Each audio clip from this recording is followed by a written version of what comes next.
Welcome into the basketball by the association. A lot of articles in this here podcast title. My name is Arky. Shea, that is the Joel Cordes. Joel, awfully chesty for someone wearing that logo. Maybe it's fresh off a 50-point victory in Game 6, huh? It felt like 50. It felt like 100 at various points. Maybe various points, like quarter one. It felt like it was turning into like well, a huge blowout. the impressive thing to me is that Denver starts out up 9-2, and Minnesota came out with some decent energy, but stuff wasn't falling. And for the first couple minutes, they're like, "Oh no, Okay, here we Jokic. go again." Okay, Jokic. Did you see Jokic's comments after the game where he was like, it was 9-2. It didn't look so good for them then. It really didn't. And I mean, I say that in all seriousness. Like the first couple minutes, based on how games 3 through 5 had gone, really were worried that, oh no, are they going to drop another one at home? Is this how it ends? Especially Minnesota had not lost 3 games in a row all season. And so to tack up a fourth one, we thought maybe they're just slumping at the wrong time and running into the champs. So I really think that the energy turns when it's 9-4 and Anthony Edwards gets a steal and a breakaway dunk, and all of a sudden the crowd got into it, and you just saw them begin to feed off of one another, and the avalanche began at that point. Yeah, that's right. It avalanched big time, and forget the fact that Denver just put up 9 measly points in the fourth quarter and got pounded out the rest of the way. The game was, I debated texting you when I think it was like a 24 or 5-point lead or some point, still in the third quarter. I'm like, last time I did this, they gave up like 10 straight points. Right. I'm just going to let this get to where it's completely over. Because, Joe, going into this, it looked like Minnesota was a little dead in the water. Like it looked like Denver had completely figured out what Minnesota was doing and that they were quickly taking over. So they won the 2 games in Minnesota. They came back and crushed at home against Minnesota in Game 5. And you thought, oh, okay, well, this is the champs. Like you got to knock them out before you can completely knock them out. They're not going away. And then a really extremely resilient Game 6. And yeah, I know it's at home. I get it, but no one was winning at home. Right. Home court has not mattered, and it's not just this playoff series. It's been the regular season. Both teams during the regular season, they play 4 times. They're in the same division. They won on each other's floor. And last year, when they matched off in the playoffs, in the regular season, they had won on each other's home floor. That has not been an issue. And both teams have talked about a comfort in going on the road to face each other. They have a great respect for one another, but they both have said that, yeah, home or away, sure, it's nice to be home, but that really has not been a factor as far as either side of the players have been concerned. Yeah, and I'll tell you this. I didn't really want to talk to you in like the day or so leading up to it because I felt like, losing 3 in a row wasn't going to be the most. And I knew we were eventually going to record, right? I knew we were going to record on a Thursday or Friday, depending on schedules and what the game was going to do. Let's just say I'm happier that Minnesota did force a Game 7 because at least now you can say Minnesota got punched in the mouth hard and did get right back up. And this is the 7-game series I think you and I both thought it was going to be. Maybe not as many blowouts as I thought we were expecting in the series. But again, it's a really resilient effort from Minnesota in this game. And you didn't need Anthony Edwards to go for 50. Like that's the great thing. No, and speaking of Anthony Edwards and the other young guys, to lose those 3 games in a row and to have this be difficult, and even if they do lose Game 7, this is still a success because you won a playoff round, you got to the second round, you took the champs toe-to-toe to the edge. And yes, it would be frustrating to lose to the Denver Nuggets twice in 2 years. But if we're going to start making these young Michael Jordan, young Kobe Bryant type of comparisons with Anthony Edwards, it took young Michael Jordan years to get past the Detroit Pistons and the Boston Celtics. 7 years before he got his first title. Right. And it took Kobe years, not as many, but years to get past the San Antonio Spurs. Right. They were the bugaboo team for Kobe. And they continued actually, even during his height, they continued to be the team that would occasionally knock the Lakers out and then go on to win the championships themselves. So this is good. It is good to be seeing the same team, especially the champs, especially somebody with a 3-time MVP, and to have that challenge, to have to rise to it. And if they get past this, that's amazing. If they lose, it is still a benefit to them in the long run and these young guys. And look, games 2 or 3 through 5 each had a different reason why the Wolves lost. They come out in games 1 and 2 ultra energetic. They're blitzing everything. They're swarming defensively. The Nuggets don't have a response for that energy. And what did I tell you after game 2? I said, what the Nuggets are going to do is they're going to backdoor this energy. They're going to start cutting against this. They're going to use it against Minnesota. That's exactly what Denver did. They played smarter offensively. They used that aggression against Minnesota, but then Denver upped their own intensity on the boards. They were able to control, and it was a back and forth game that could have gone either way, but Denver then wins it. Game 4, I thought, was Denver really just out executing Minnesota. Both teams played really hard, but Minnesota had a lot of dumb turnovers, and Denver, you saw the chemistry of the champs, that starting lineup especially, but even the bench really pitching in. You just saw out of that core 8 guys that this is a group that is on the same page, and when they are, they're pretty unbeatable. And Minnesota was not entirely on the same page. Then game 5, that's a Jokic MVP game. There's no way around that. Jokic and Anthony Edwards said that. Rudy Gobert said that. The Wolves were very complimentary. Like, what are you going to do against a guy when he's playing at that high of a level? And there's nothing you can do to stop him, even making shots, but passing wise for Jokic. Minnesota played a decent game in game 5, but Jokic was just that good. And it was one of those nights where you're not going to beat him. Yeah. I think the neat part about this series is it's been intense. It's been pretty fun for the most part, except for some of the blowout nature of some of these games that sort of have tailed away. But even that is fun if you have a rooting interest. If you have a rooting interest, the fans are all about and I have that. I root 60% for Minnesota in this, as opposed to it's 60% Minnesota, 40% apathy. You just kind of want to see. But you and I are big Jokic fans, and you and I have been on the Denver Nuggets bandwagon for years. We've been rooting for that team. I get great respect for them. Yeah, 60% Minnesota. The 40% is I just want to see both teams play really well. I want Jokic to play well. I want Porter to play well. I want Anthony to play well. I like to see Rudy Gobert score more than 8 points, but you win by 45. What do you want to do, right? For the most part. Yeah. Well, his job isn't to score. Yeah, exactly. Like you'd like to see. Also, he didn't shoot very well. I go back and look at the numbers. If I'm not mistaken, I don't know. The number doesn't. To me, in a 45-point blowout, those kind of numbers, not the biggest deal in the world. Like it was really just the what matters. What matters for Gobert is not points. It's not even the rebounds or the blocks. The number that matters for Gobert is plus minus. It's the effect when he's on the floor. And the Wolves broadcasters and coaches have pointed this out, that yes, he racks up some pretty impressive rebound and block numbers, and that's what makes him, defensive player of the year. But it's the plus minus when he is on the floor because of the great screen setting that he does. And then defensively, the way he quarterbacks the defense, and all of a sudden the entire defense gets better because he's out there beyond just what he does individually, which is really effective too, obviously. Rudy Gobert, second highest plus minus in last night's game, plus 30. Only beaten by? Probably Anthony Edwards, but yeah. It's Anthony Edwards, plus 43. Yeah.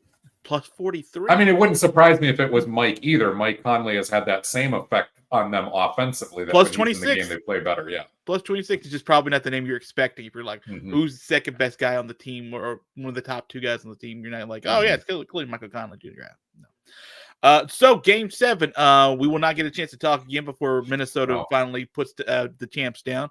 I'll tell you this, I was feeling a little hesitant on the pick I made after the first 2 games, and I was like, this is Minnesota's series.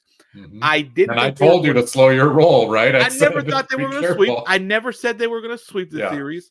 I just thought that they had showed the might in the first 2 games on the road that would prove to be something that's now formidable for Denver in the postseason. It looked like a 5-game series at that point, didn't it? It looked like a 5-game series, like a gentleman's sweep. It did feel a little bit like that. But I will say that Denver did everything that they needed to get back into the series and show Mhm. that why Mike Malone's out there screaming at the officials, but he's doing his job, Mhm. sort of technically.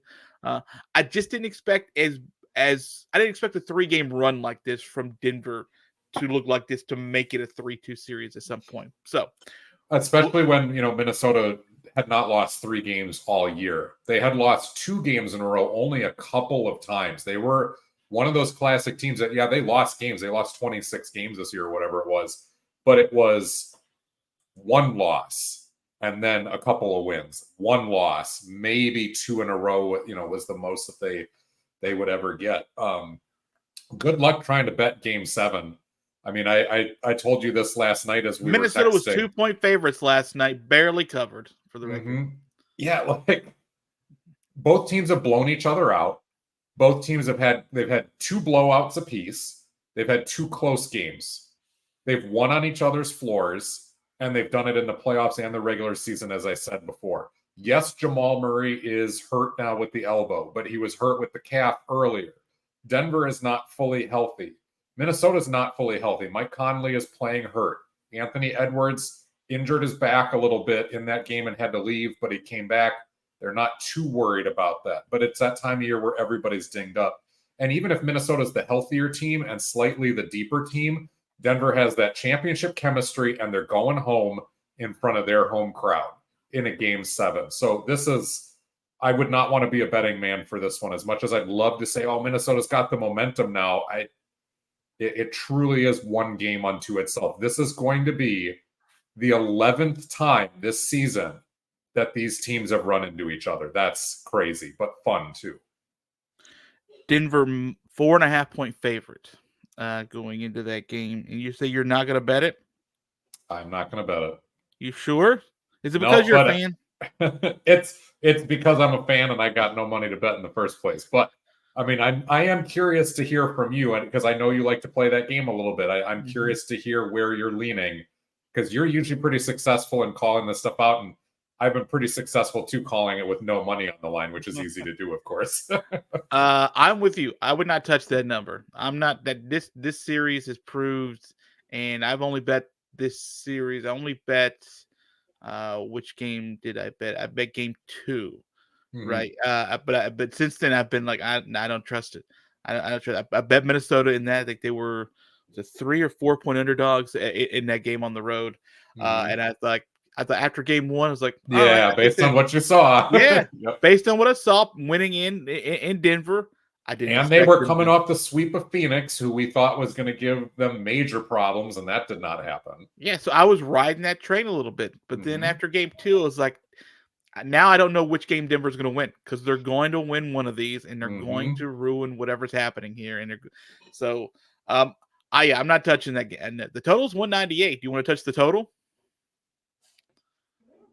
One of the 2 teams, the losing team, will be held under 100 points. That's been a trend, and both of these teams are good enough defensively. Minnesota obviously had the better numbers all year, but Denver being at home and has shown that selectively in big games when Denver needs to clamp down, they still got it. They got the personnel to do it. They have the know-how to do it. And even guys like Jokic and Murray have been very effective defenders in that scheme when they need to be. Yeah, that number will be bet up, by the way. That's not going to finish here. I'll tell you this, though. The last game in Denver, his total was 205. And go on your point, the winning team was Denver. They held Minnesota to 97. So they did hold under 100. It's just right. Minnesota's been held to 80 points in this series, I think, and Denver, or 90 points. Minnesota held to 90. Denver got held to 80 in game 2. And then last night held to 70. That's right, 70. Yeah. 70. That's like that Derek Fisher video I sent you a few days ago. It's the anniversary of Derek Fisher hitting the shot against. My goodness, I hate Derek Fisher so much. Against the Spurs. And what was that? What was that final? Like 75-74 or something. Something like that. Yeah. Ugh. Yeah. And I've been the Spurs have been my second team forever. Most of my favorite players are Spurs. There's Timberwolves in that group too, but many of my favorite players of all time have been San Antonio Spurs. So there was a lot of hatred for Derek Fisher from me during those years for that reason, as well as some of the other ridiculous stuff around him. Yeah, God, it was so. Can you imagine the outcry?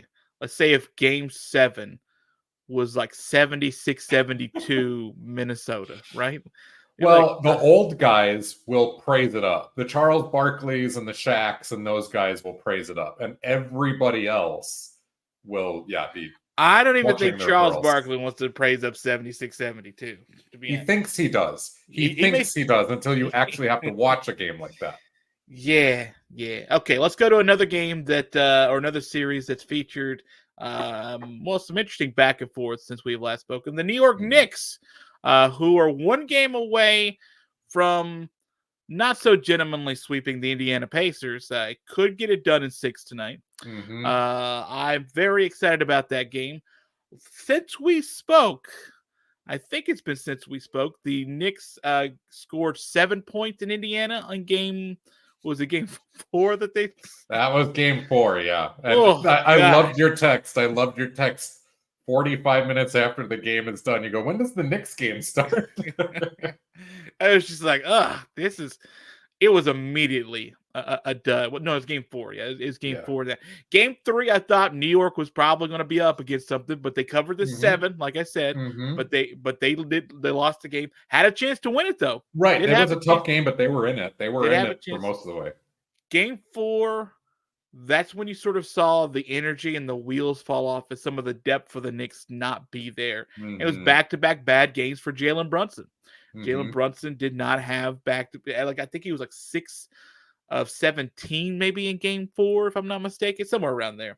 But 3 and 4, by the way, not great efforts for Jalen Brunson. And not that he wasn't given the effort, just Indiana was just all over him. They were determined Jalen Brunson's not going to beat him. Then the Knicks come back to New York, get a huge win, get up 3-2, and now we talk about teams winning on the road. This is where no one's winning on the road so far. The Knicks will try to win where Indiana doesn't lose in this year postseason tonight. What do you think of the New York Knicks, the team built on sand right now, trying to get rid of Indiana and get to the Eastern Conference Finals? I'm so impressed with their ability to continue to fight, to play big minutes, to play tough, to play against a team in Indiana who's had the best bench all season. So when you talk about depth, Indiana, at the pace they play, needs warm bodies on the floor at all times, and they cycle through their substitutes very quickly. So I've been hugely impressed with the Knicks. It has been a fun series. I don't expect them to win in Indiana tonight. I think this really has felt like a 7-game series all the way. I know it's the 2-6 matchup or whatever, but it feels like in order for New York to win, they're going to need a magical home game again, because going to Indiana, I loved the call in game 4 as it was getting out of hand. And I forget who the broadcaster was for TNT, but he said the Indiana Pacers have turned this into a track meet.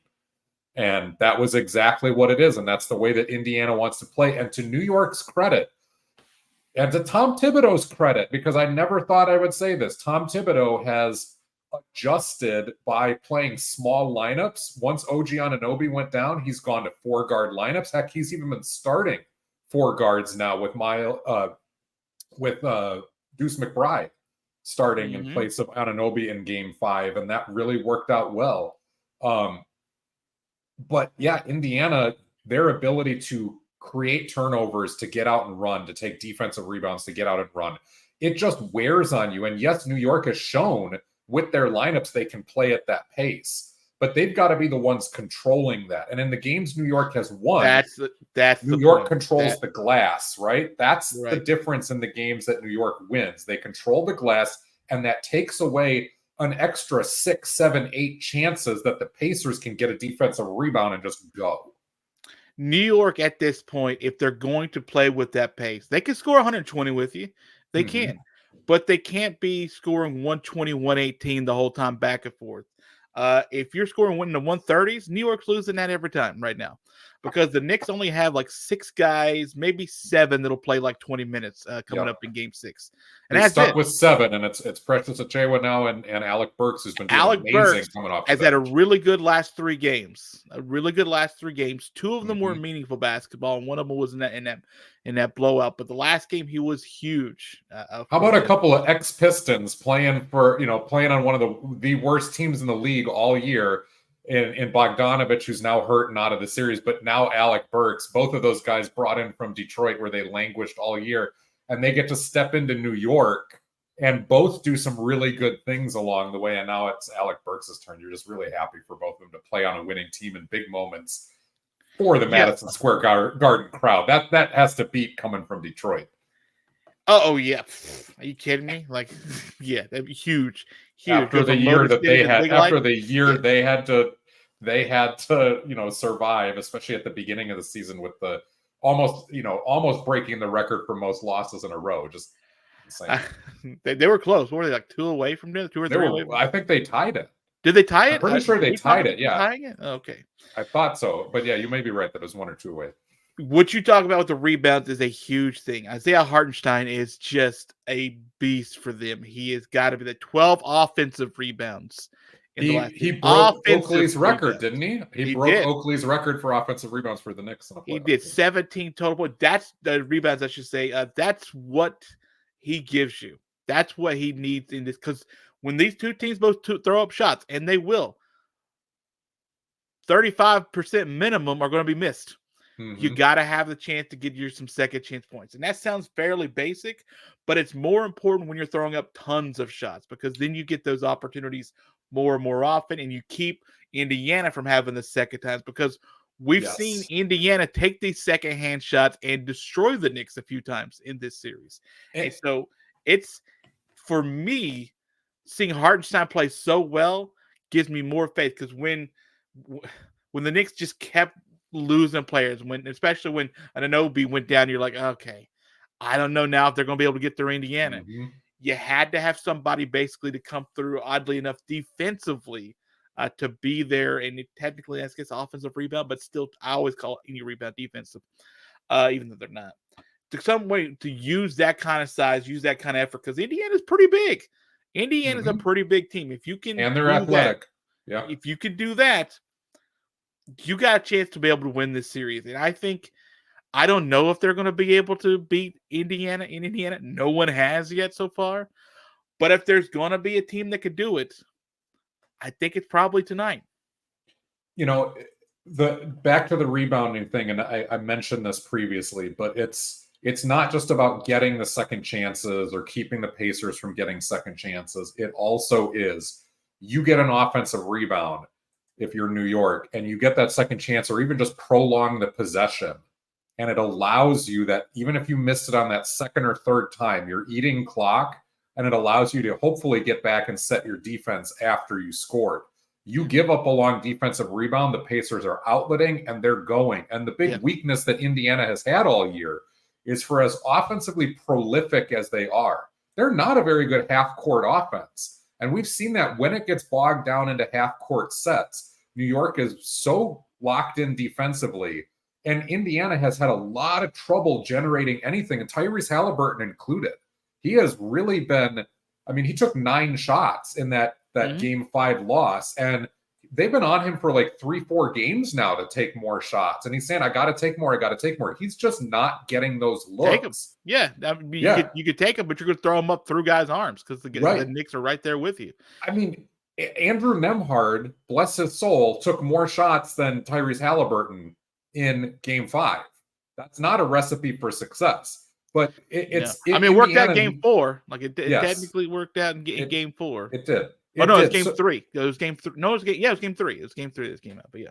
And this is why I like New York overall in the long run, despite being shorthanded. It's because New York can play at the pace for a bit, like you said. You don't want them doing that the entire game, and you don't want them doing that for an entire series. But they can do it for portions of games. They can run with the Pacers. But they've had the better ability to then also score in the half court. A lot of that is Jalen Brunson. But we've seen Josh Hart, we've seen Dante DiVincenzo, different guys take their turns. Miles McBride has hit some big shots too.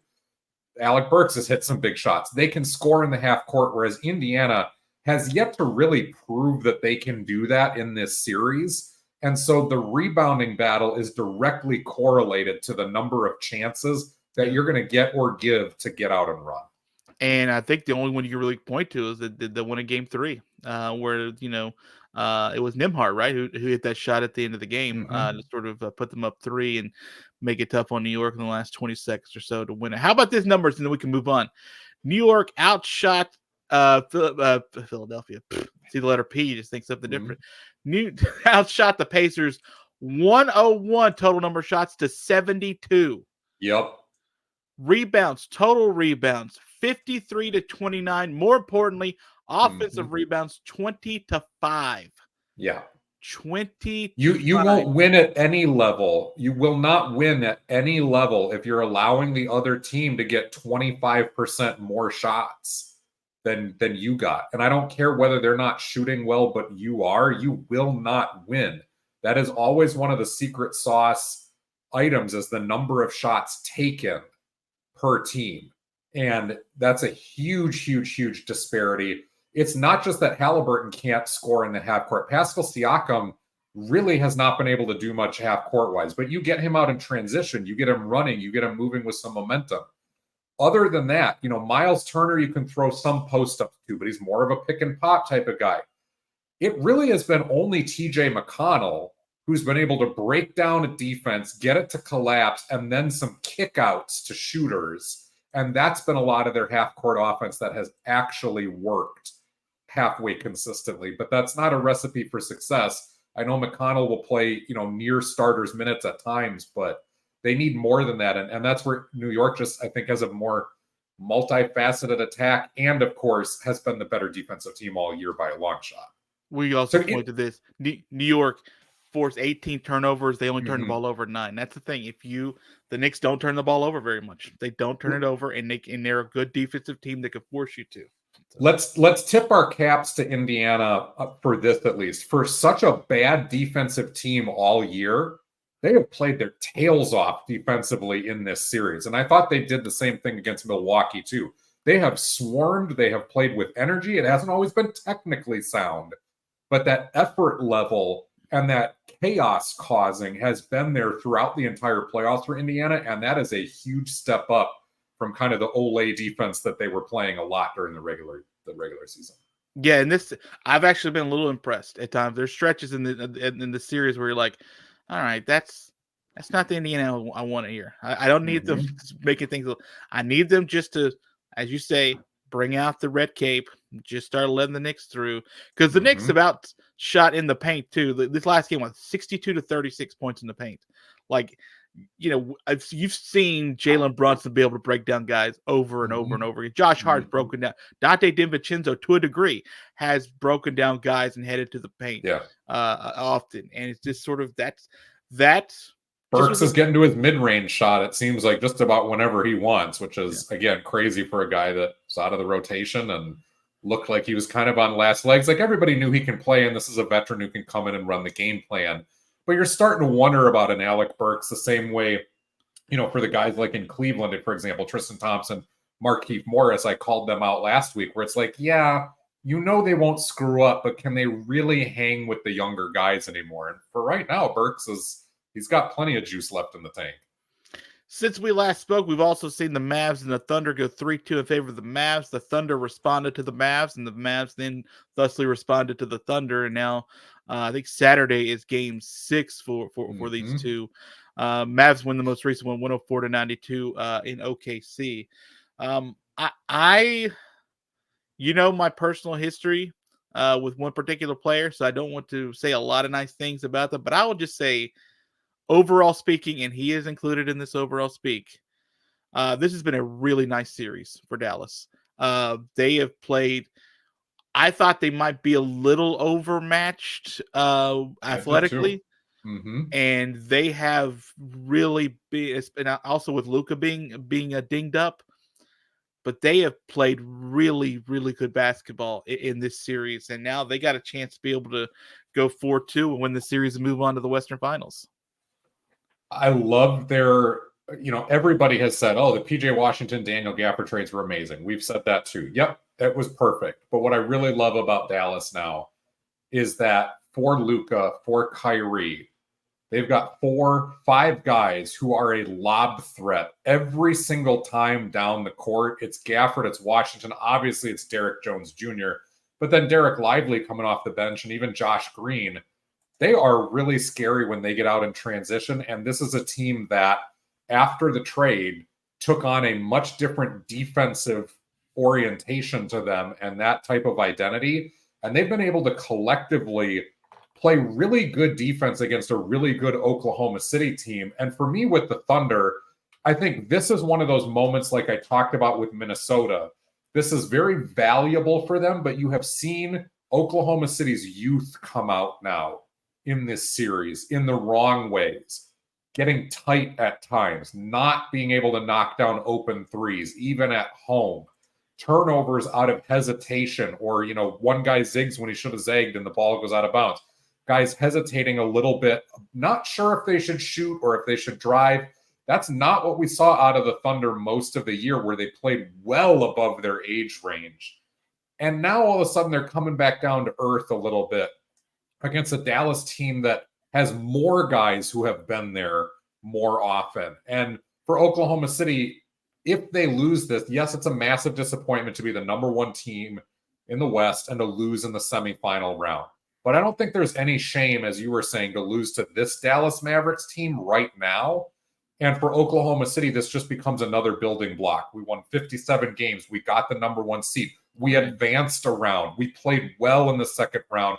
We are so young. These lessons are just going to make us better when we come back, because at some point, the Oklahoma City Thunder are going to run the NBA. And it's coming sooner rather than later. Yeah, it kind of is one of those, there's like a shift in the sand a little bit for the supremacy of the conferences. It seems like within the West, it seems like OKC is on the come. It seems like who are we just talking about? Minnesota's in that conversation, but it's their shelf life as long as OKC's is. Yes, they've got Anthony Edwards, but it's not as long as... It will obviously depend on, off-season moves and stuff like that. OKC just has a bunch of 7-year-olds, so it's fine. They got they got time to sort of figure out a lot of this stuff. Yeah. There is no one literally younger than the OKC that's out there playing. But I do... I don't think they're done in the series. But I don't feel like I love their chances either. Does that make sense? Yeah, I had Dallas winning in 7 in this one. I could see them coming back and winning in Dallas, but I could also then see them going out right back at home.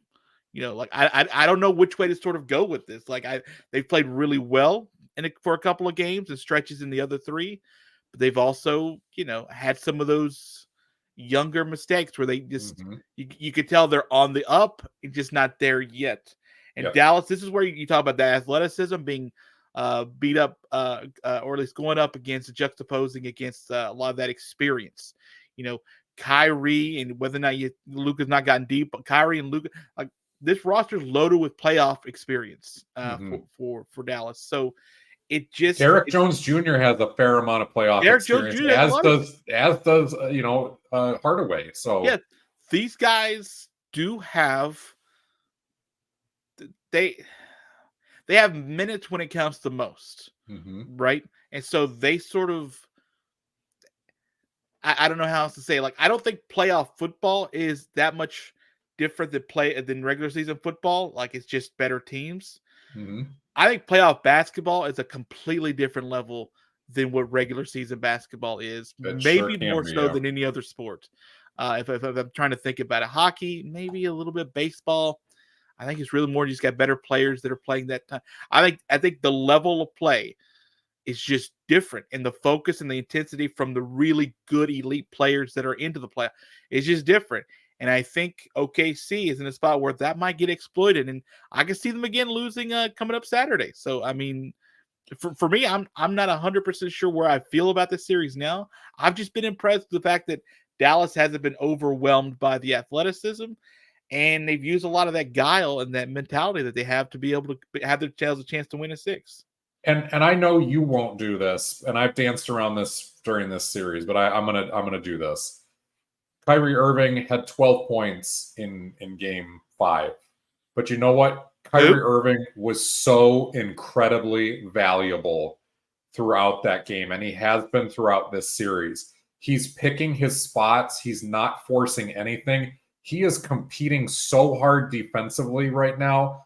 He's going after rebounds too. I know he only pulled down 2 boards, but I saw him in the mix or boxing out, doing those little things over and over and over. And I don't know if you remember this, but a long time ago when I used to come on your radio show, this was back before we were doing this podcast, back when it was Cleveland and Golden State running into each other 4 straight times in the finals. We would always point out that Kyrie Irving and Kevin Love, they didn't have to be great defenders. They just had to compete in order for Cleveland to be able to do their thing.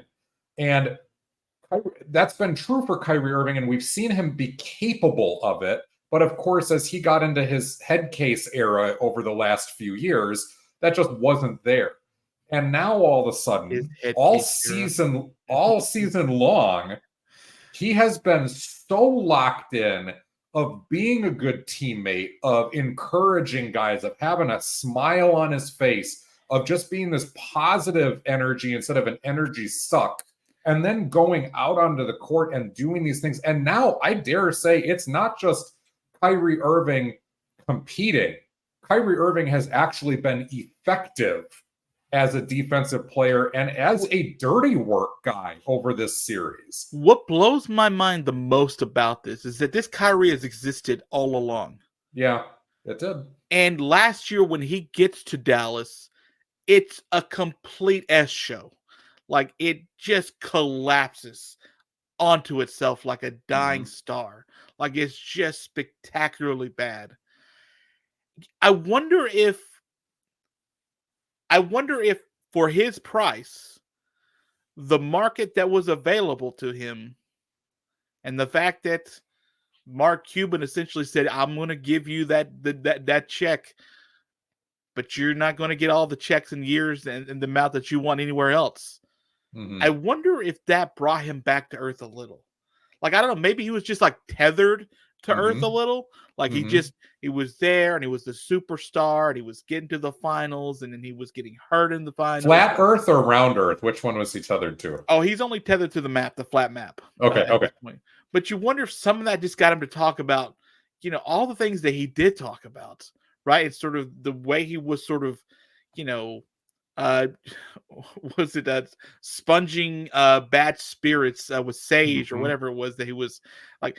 Maybe some of that just came back a skosh, and it just made him think, okay, I can still be a lot of this guy, but I really got to focus on being a better teammate, being more open to the team, and just play basketball, because I know I'm good at this. And everyone else knows I'm good at this. I think maybe just I lost sort of my focus and way a little bit. And that I wonder, I just wonder out loud if that did anything, because this is the Kyrie that I always expected up until a few years ago. Up until what? Probably until he forced his way out of Cleveland. That's when it started.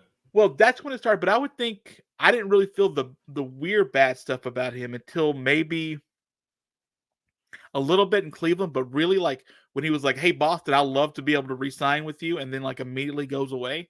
Like, it's like, I don't know. But again, I just wonder if all of that plus maybe the offseason market kind of brought him back to like focuses him on the sport that's gotten him so much money and acclaim. And now we see sort of a team that's a game away from the Western Finals. I mean, they got a legitimate shot no matter who they got on the other side.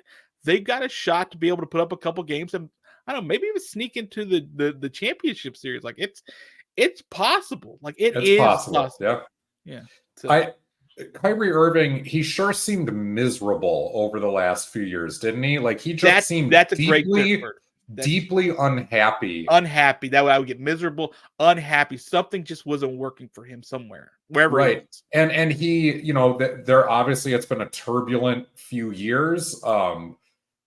COVID and political stuff and George Floyd and all these things, and Kyrie Irving had strong opinions about all of that. So it's been a difficult time in general off the court, but on the court, there wasn't joy. There was drama. And I was on record last year, if you remember, at the end of the season, going, if Kyrie Irving doesn't turn this around, he's going to be out of the league in 2 years. Like, that's where this is going. And he has turned it around. And the big thing for me is just seeing Kyrie Irving smiling multiple times per game. And sure, like I kind of rolled my eyes in their previous series against the Clippers because all of a sudden Kyrie Irving was the one showing up to do the quarter interviews. And he was doing a great job and he was smiling and he was laughing. It's like, this is the Kyrie Irving who hated the media, who stuck a knife in the media a couple of years ago, had nothing nice to say. And here he is. And it was like, you know, is he just mugging for the camera? Is this part of his like reputation salvage tour? Kobe Bryant did one of those at the end of his career too, and it worked. Is that really what's going on here? But then I backed away from it and tried not to be quite so skeptical, because it's like, you know, I'm seeing Kyrie with that same sort of joy and openness and happiness around his teammates. And I'm seeing that. And that's where I don't think you can force that. You can force that with the media, but I don't think over an 82-game season, you can force that type of joy and fake it, especially when all of your teammates are being like, no, Kyrie's been awesome. He's been great. And Luka said, we figured it out. We're on the same page. We have such a mutual respect for one another. And maybe that's really what it was about too. Kyrie did say something really interesting during the Clippers series. He said in an interview about how in the past he was getting into his head about having to prove himself as one of the best players in the league and feeling disrespected a lot. And now coming to terms with the fact that I have that respect. I have had that respect. I don't need to keep chasing that. People know what my game is about. My peers do respect me. They know how good I can be. Let me just set that stuff aside, not worry about that, and just go out and win and have fun. And I think this is so cliche, but I think there is a lot of truth here about rediscovering that joy of just going and playing basketball with a group of guys who like to play on your team and you like to play with them. There's a lot there. Let me say that one other thing, and I think this, I don't undersell the fact that he's playing in Dallas. I mean, he was playing in Cleveland, but LeBron was the god there. Like when LeBron showed up, LeBron was the guy, and media was there constantly. LeBron took all the attention away, and Kyrie had been the star. Playing in Boston or playing in Brooklyn, like everything. I mean, they're big three, and like they're unable to stay healthy, and there's just always something that sort of either put all the attention from the world on the team or on him or on guys around him. And in Dallas, maybe he was able to sort of not have to be front and center focus all the time to be answering questions, because Boston media, New York media, they'll just ask you stuff just to ask you stuff because they're constantly talking.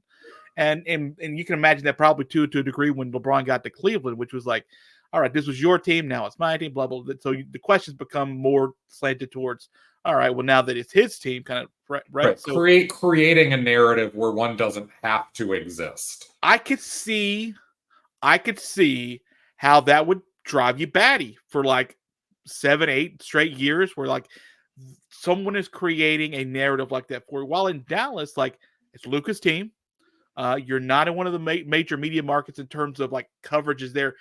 Dallas isn't on every other night on one of the major channels, right? So, yeah, I could see where like maybe he just got a chance to have some peace away from all of that and realize, yeah, I'm having fun doing this again. And this is where I wanted to be. Because remember, even though everything was a disaster last year in Dallas, he was thrown in last minute.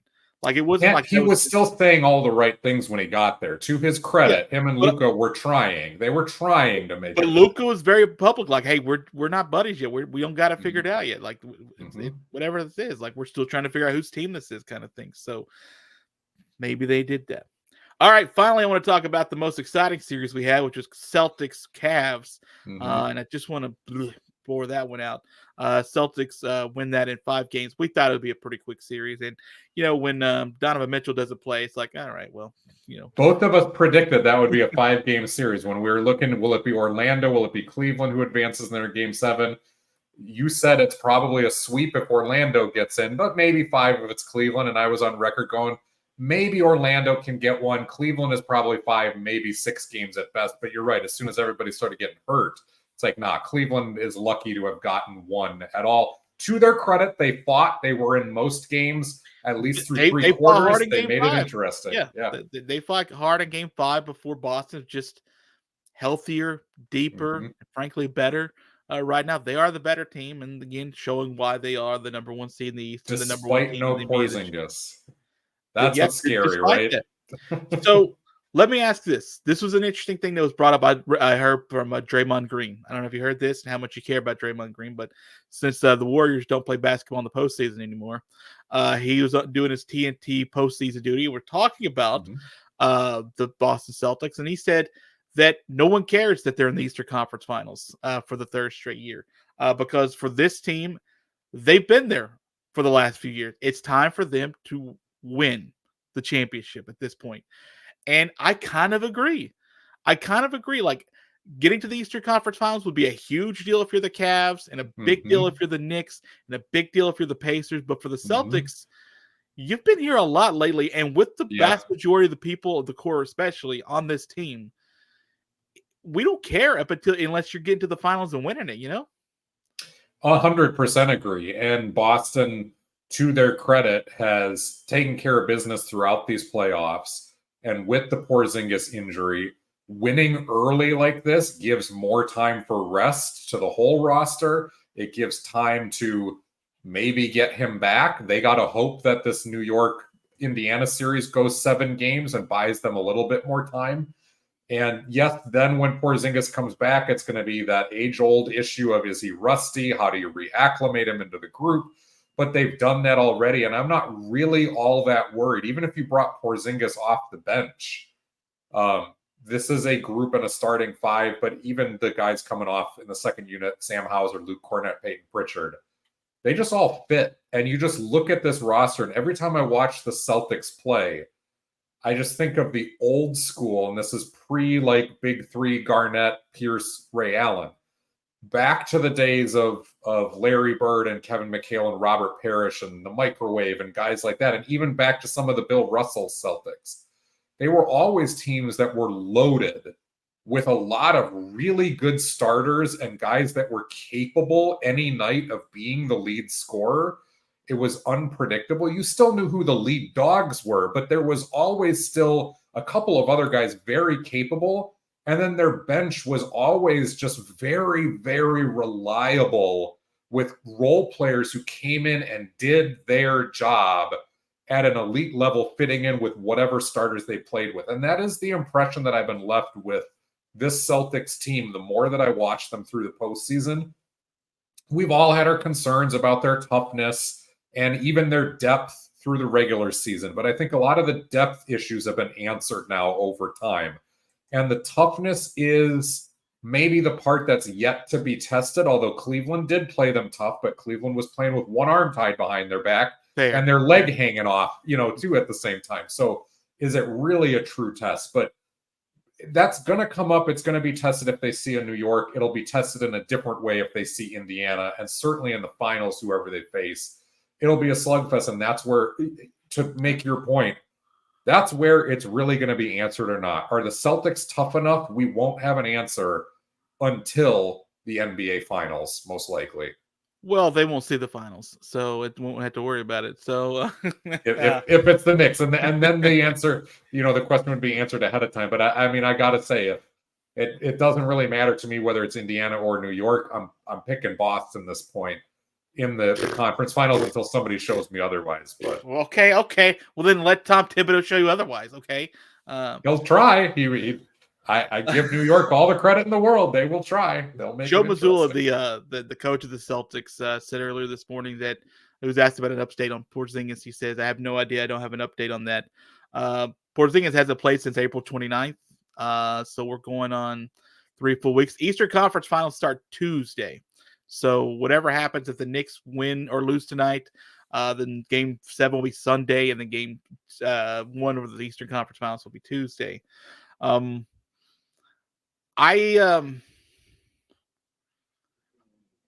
back and forth on Boston, just because they have had, and deservedly so, because they got the number 1 seed. They have had a fairly easy road to be able to get here as far as the matchups against them. Which is what's expected when you're the number Right. 1 seed. That's what you earn, right? Exactly. And I'm trying to figure out. I think the Knicks would be the best team to be able to pull down Boston, but they're also the team that they're half an injury away from being swept completely by a Boston. Yeah. So Indiana may actually be a tougher test for 6 or 7 games because they can score, because they can push the pace. And Boston likes to push with pace too. Both teams like to put up 1,000 threes a game. Both of them like to shoot the lights out if they can, or just shoot at the lights constantly if they can do that. So I'm back and forth on what I think Boston could do, because I'm with you. That toughness has not been pushed. They've been a little physical with Cleveland. New York will try to kick them in the ding-a-ling over and over again. That's the only team that will try and do that at all. And even then, it's, as I've talked about before, they don't do that as much as they used to. They are much more of a run around, shoot it up kind of team than they used to be. They're not as deep. And when you're only playing 7 guys, like essentially, granted, like, I mean, you know what I mean. Like, Precious If they can get OG Anunoby back, things change a lot. Oh, if they get Anunoby back, and I don't expect it, but I don't know. Yeah, but you're right that, like, Indiana, outside of Benedict Mathurin, who that is a big loss. He's been a great bench plug guy for them. But outside of Ben Mathurin, Indiana has a full and healthy roster, and Mathurin plays at a position at wing, where the Pacers are so deep, they moved not only Buddy Hield, but also Bruce Brown during the season, 2 guys who were starter caliber players for them. They moved both of those guys during the year because they were so deep at the wing position. So the loss of Mathurin is something that the Pacers have more than proven is not really that big of a deal in the grand scheme of things, when Aaron Nesmith and Nembhard and even Obi Toppin, who's playing some wing for them, Siakam plays wing sometimes, they're able to fill that spot. New York, on the other hand, it's like you look down that bench and, like you said, one more injury, there's no other Alec Burke sitting down at the end of that bench. There's no other guy that you can plug in where you go, he's going to be able to give us a lift. I know what he'll bring to the table. Yeah, and I think is going back to Anunoby. I know he's doing some light work on that hamstring right now, back on the court. I know he's not going to be playing tonight, if that gives you any kind of assistance. So, I mean, it's supposed to be his 4th straight game that he would be missing for New York. And this series, with him, this series over. The Knicks have won this series, I believe. So this is why Indiana has that big chance. But Anunoby, there's been talk that he may be ready for the conference finals, but I don't think game 1. But regardless, we're talking about the Celtics here for just the last couple of minutes. I'm with you, and I'm with Draymond Green. This is you got to keep winning. It's all that matters. And they've been workmanlike. They've gotten through these 2 series, and they've got them each done in 5. And they, to be fair, they're not going out and beating their chest and saying that they just won these series. They're just going about it just the way you do business, right? As the team that's the number 1 seed. Probably the quietest I can think of a Boston Celtics number 1 seed ever kind of being, right? Like, they're just kind of doing what they need to do, because I think they know too. They've been to the conference finals a bunch. They've been to the NBA finals. This is the time for them to bring it back that next banner, because at this point, Celtics fans don't care. No one else in the NBA cares, This is a team that's supposed to win it all. Regardless of who they face, Boston won 14 more games than New York during the regular season. They won 17 more games than the Pacers during the regular season. Yes, it's the playoffs, and by and large, you throw records out the window. But that is indicative of the fact that, like, Boston just played at a different level than the rest of the Eastern Conference all year. There's a reason they were the number one seed, but they ran away with it this year. It wasn't ever even close. And that, again, speaks to whatever team comes into this is going to be a massive underdog. But that also, I think, puts the pressure on Boston that if you can't take care of business in the Eastern Conference Finals against New York or Indiana, those two teams, for those reasons, then exactly like Draymond Green said, it's a huge failure. It's a huge failure. Yeah, and I'll tell you this: the Knicks lost 3 of 4 to the Celtics in the regular season. When I thought the team that was going to be able to give them problems would be the Knicks, they lost 3 of 4 to them. I think they also won 3 of 4 against Indiana, if I'm not mistaken. I could be off on that. Maybe they split. No, they won 3 of 4 against Indiana. So their two opponents, they have good records against in the regular season. I will say, though, that the Knicks didn't win the most recent matchup at the end of the regular season against the Celtics. So stuff that in, your Celtics are going to win, Crawl, Mr. Cordes. No, thank you. It's not so fun when the rabbit has the gun, is it? All right. All right. So, all right, looking good though. Everybody's looking good. Everybody's feeling good. Do you think on the way out, are your T-Wolves going through? I originally picked Denver to win this in 7 games. I have been right on every pick through the playoffs so far, except for I did have Philly beating New York originally in the first round. So I do think Denver probably wins at home. I'm going to have a hard time betting against the champs, betting against the MVP from what I've seen when Denver has been able to ratchet it up. And the way that they responded after getting their butts kicked in game 2. And of course, they just had the same type of beatdown in game 6. So I think Denver is able to respond. They've got a chemistry that they can play with that the Wolves are building. They're getting to that point, but they're not there quite yet as a failsafe. The one thing that could transcend that is Karl-Anthony Towns playing a smart game like we saw in game 6, and Anthony Edwards playing an absolute superstar game, which is possible too. It's going to take that level along with the defensive intensity and the flying around that we saw.